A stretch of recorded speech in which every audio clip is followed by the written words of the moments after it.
Hello வணக்கம், இது உங்கள் சிவி ஜோன். ஸோ எல்லாரும் எப்படி இருக்கீங்க? இப்போ பார்த்தீங்கன்னா ஓட்ஸ் கேம்பெயின், அதாவது ஓட்ஸ் கேட்பாங்க இல்லையா? ஸோ அந்த மாதிரி விஷயங்கள் இதுக்கு முன்னாடி வந்து ஃபேன்ஸ் தான் கேட்பாங்க. இப்போ வந்து உள்ளே இருக்கிற எக்ஸ் கண்டஸ்டன்ஸ் அவங்க வந்து அங்கே இருக்கிற 5 பேருக்கும் வந்து ஓட்டு கேட்குற ஒரு சூப்பரான விஷயம் வந்துட்டு இந்த மேடையில் வந்து நடக்குது. அதை வந்து விஜய் சேதுபதி அவர்கள் பண்ணுறாங்க. இதில் வந்துட்டு என்ன சொல்கிறாருன்னா, இப்போ இருக்கிற 5 பேருக்கு வந்துட்டு உங்களுக்கு பிடித்த அந்த ஆட்களுக்கு வந்து நீங்கள் வந்து ஓட்ஸ் கேட்கலாம் அப்படின்ற மாதிரி வந்து சொல்லியிருக்காங்க. அதில் வந்துட்டு அப்சராவும் திவாகரும் யாரை சொல்லுவாங்க உங்களுக்கே தெரியும், சபரியை சொல்கிறாங்க. ஒரு பிரச்சனை வந்தால் அதில் தீர்வு காண்றதுல நடுநிலையாக இருப்பார் சபரி அப்படின்ற மாதிரி வந்துட்டு ஒரு விஷயத்த வந்து சொல்கிறாங்க. பிரவீன் வந்துட்டு சாண்ட்ராவை சொல்கிறாப்புல, பிரவீன் காந்தி. அதுக்கப்புறம் வந்து கெமி வந்து திவ்யாவை சொல்கிறாங்க.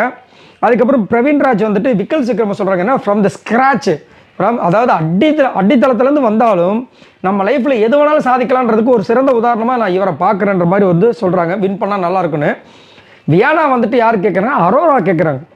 ஸோ நமக்கு ஆல்ரெடி என்ன இமேஜ் இருந்தது அதை எல்லாத்தையும் இப்போ அவள் சேஞ்ச் பண்ணிட்டா, மக்களே ப்ளீஸ் அரோராவுக்கு ஓட் போடுங்கன்ற மாதிரி வந்து ஃபுல்லாக வந்து காமிச்சிருக்காங்க. எனக்கு தெரிஞ்சு அரோராவுக்கு தான் இந்த டைட்டில் அப்படின்ற மாதிரி தெரியுது. ஏன்னா இப்போதைக்கு பார்த்தீங்கன்னா ஹாட் டாப்பிக்காக வந்துட்டு இந்த சீசனில் எக்ஸ் கண்டஸ்டன்ஸ் உள்ளே போனதில் வந்துட்டு வியானா தான் இப்போ வந்து ஃபுல்லாக பேசும் பொருளாக இருக்காங்க.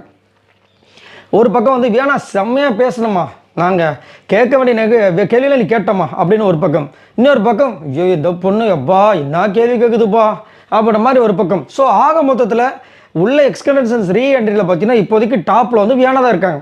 ஸோ அப்படின்னு இருக்கும்போது வியானா வந்து அரோராக்கு கேட்கறது மூலமாக வியானாவோட ஃபேன்ஸ்லாம் வந்து அரோராக்கு ஓட்டு போடுறதுக்கு வாய்ப்பு இருக்கான்னு கேட்டிங்கன்னா, ஏன்னா ஏற்கனவே அரோராக்கு வந்து நிறைய ஓட்ஸ் வந்து ஓரளவுக்கு அவங்க லாஸ்ட்டில் இல்லாத போது அவங்க எப்போலாம் வந்து இப்போ ரீசெண்ட் வீக்ஸில் வந்து எப்போலாம் வந்து நாமினேஷன்ஸில் வந்திருந்தாங்களோ அப்போலாம் பார்த்தீங்கன்னா 4, 5 அந்த மாதிரி தான் இருந்தாங்க. லாஸ்ட்டுக்குலாம் இது வரைக்கும் நம்ம வந்து பார்த்ததே கிடையாது. முன்னாடி அதெல்லாம் 300 காலம் அப்படின்னு இருக்கும்போது இப்போ வியானா இந்த மாதிரி கேட்டது மூலமாக எனக்கு என்ன தோணுதா, ஒருவேளை அரோரா தான் இந்த சீசன் 9ஓட டைட்டில் வின்னராக வருவாங்களோ அப்படின்ற மாதிரி தோணுது. உங்களுக்கு என்ன தோணுது அப்படின்னு சொல்லுங்கள். இந்த 5 பேரில் யார் டைட்டில் வின்னராக வந்தால் கரெக்டாக சூப்பராக இருக்கும், நீங்கள் யாரை வந்துட்டு டைட்டில் வின்னர் ஆக்கிறதுக்கு விரும்புகிறீங்க அப்படின்னு தான் கீழே மறக்காமல் கமெண்ட்ஸ் பண்ணுங்கள். பாய் நண்பர்களே.